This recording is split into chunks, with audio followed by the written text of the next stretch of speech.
Good day mga ka-sports natin dyan. Ngiting tagumpay ngayon ang Alas Pilipinas dahil napatumba nila ng mabilisan ang Team Australia. Masaya naman ngayon ang kupunan ni Coach De Brito dahil nga nakuha na nila ang tamang timpla at mukhang makakapag-podium finish nga ang Alas Pilipinas. Aalamin natin kung ano ang pagkukulang ng Australia at bakit sila mabilisang natalo ng Alas Pilipinas. Pero bago ang lahat, subscribe ka muna. I-click ang ating notification bell para lagi kang updated sa lahat ng issue sa volleyball.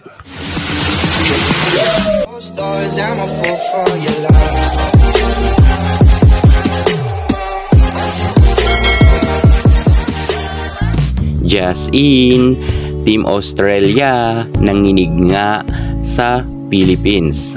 Alam natin na talagang maswag nga itong si Ea Laure at nadala niya nga ang kanyang team pagdating nga sa second set, third set at fourth set. Kumbaga talagang binuhay nga nila ang katawang lupa ng kanyang mga co-players dahil kitang-kita natin na si Angel Canino Gagate ay talagang gumana nga kanina. Sobrang ganda naman kasi talaga ng mga pagkakaset ni Gia Murado de Guzman kung kaya nakakahataw rin maging si Canino at Rondina. At syempre sa Ea Laure talaga ang bumubuhay nga dahil sa kanya mga suwag ay hindi na nagpakabog ang nasabi nating Alas Pilipinas kontra nga sa kanilang mahigpit na kalaban na Australia.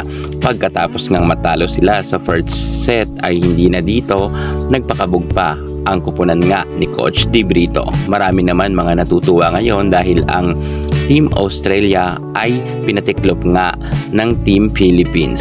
Noon pa man ay natalo na ito ng CCS pero good news to para sa mga fans nga ng Team Philippines sapagkat nga pinataob rin nila ang Australia sa loob lamang ng fourth set.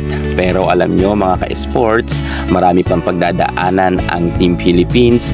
Isa pa lang ang kanilang nakakaharap, ang Team Australia. Pero masasabi natin na lulusot nga sila sa Pool A dahil ang mga makakalaban nila ay hindi naman ganoon kalakasan. Dahil nga ang India at Chinese Taipei ay hindi naman ganoon kabangis. Pero syempre, masaya na rin tayo dahil nanalo nga ang kupunan ni Coach De Brito. Siguro ngayon hindi na masyadong mababash itong si De Brito dahil nga partida pa to. Konti lang ang kanilang samahan dahil hinugot lang nga to sa iba't ibang team. Pero kita naman natin kanina, humataw talaga ang Team Philippines. Lalo na si Cici Rondina ay hindi talaga nagpakabog sa mga 6-footer na Australian team. Kita naman natin na talagang kahit maliit si Cici Rondina ay lusot na lusot nga ang kanyang mga spike. Abangan na lang natin ang mga susunod pang laban ng Team Philippines at syempre ngiting tagumpay talaga ngayon si Coach Sousa De Brito.